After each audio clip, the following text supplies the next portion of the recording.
Hi guys, for this week I just wanted to touch on some drills on the Pell for body fakes. So we've been talking a lot about sword fakes, the failure things where the sword goes out, reaches out towards them, they start to chase and you go on to the next thing, and those are great. You can also do body fakes, and they can be from very big motions to some very subtle motions. In fact, not even motions, just positions where you are telling a story, you are lying to your opponent with your body, and then you're going to hit them somewhere else. So when we start thinking about big motions, which is what I'm going to start with, the kind of like jukes, the footwork jukes are really important. So if I'm facing my Pell, if I decide that I want to threaten this zone and then attack over here, it's pretty easy to do something like a double step. I can step, I'm turning my center line so that it looks like all my energy is going this way, and I'm going to reverse it and hit over here. And I can do the same thing going the other way here, so I can step and then come back and hit. So if I do that at the camera, I'm going to step, it looks like all my energy is going this way. I can even cock the sword like I'm going this way, everything's going this way. Then I come back to the other side. Same thing over here. I can step and then come back. So those work going forward. If you're an SEA guy and you're getting rushed, those are really great. If the person is rushing you, because you can get their momentum going one direction, you go somewhere else. So those kind of footwork jukes are great. Body fakes are nice and they can be pretty subtle. And when you're facing the higher level fighters, the more subtle fakes are gonna pay off better, because big body fakes are not really gonna fool a high level fighter or even make them feel like they want to attack that. You want the person to feel like they know what's happening so that they take the bait. They agree to that engagement, and then you can fool them. So the nice thing is you can use the 1 through 6 drill to kind of play with some body fakes.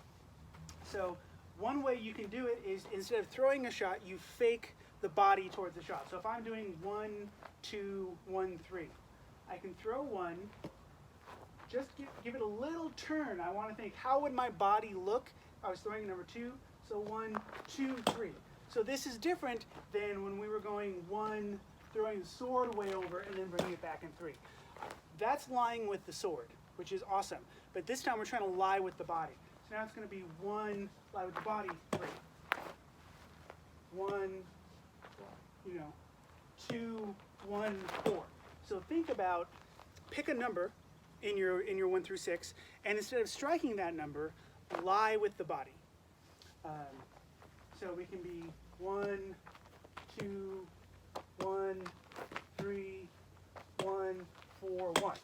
And just see how subtly you can lie with the body. We can come in, if we're doing 5, for example.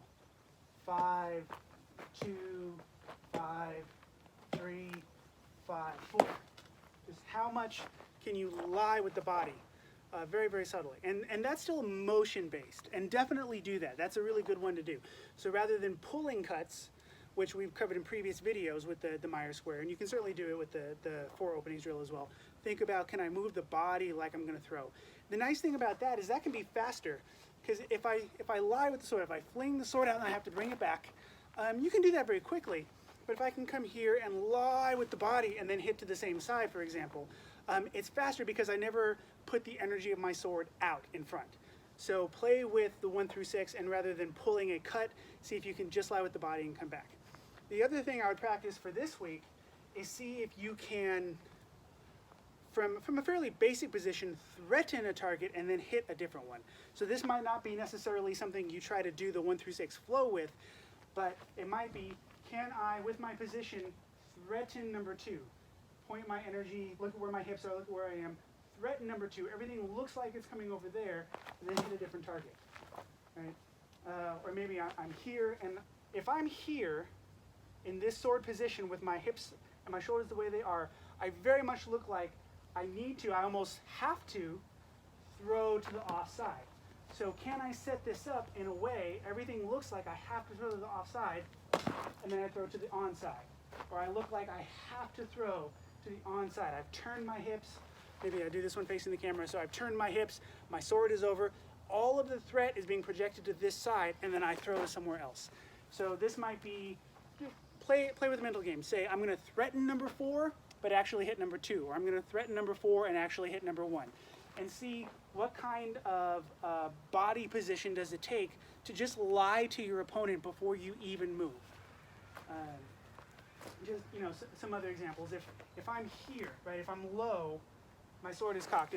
If I look like this, I look like I want to hit that low target. So I'm definitely, I've maybe even leaned over a little bit, not looking at it, but a lean. So I still want to keep my head up. But I'm definitely projecting all of my energy, the way my posture is, the way my sword is, and I'm looking at that number 5 target. And then I instead step up and hit number 2. Those are things you can do, and those are more likely to work against higher level fighters. On the flip side, if you're facing a very, very new fighter that doesn't have the perception to read kind of body positioning, this might not work. If somebody is so new that they don't understand how body motions work, or they can't really feel threats on themselves, you're more likely to fool them with motions, because they'll be like, oh, it's over there. But with these kind of subtle positional setups, these stories we're telling with our body, this is something that works on higher level opponents. You can start out here and you definitely look like you want to throw high. Just everything about it. And then instead, if you continue that motion, you hit low. But my chest is projecting up, the way my shoulders are, everything is saying this is a high attack. And this is part of why when you're facing high level fighters, they sometimes look like they know what you're going to do before you do, because they can read your position and tell what is available. So if you can start to use that against them, lie to them with your body position and not just motions, I think you'll find you surprise some of the higher level fighters. So play with that. Do the 1 through 6 or the Meyer drill, and instead of throwing a sword cut, just threaten with the body and come back to the other one. And then think about just presenting a threat to one target, and when you move, actually hitting the other one. Those are related, but they're a little bit different. So try those out, those ideas, see what you think. Message me if you have questions, and we'll try some new stuff next week.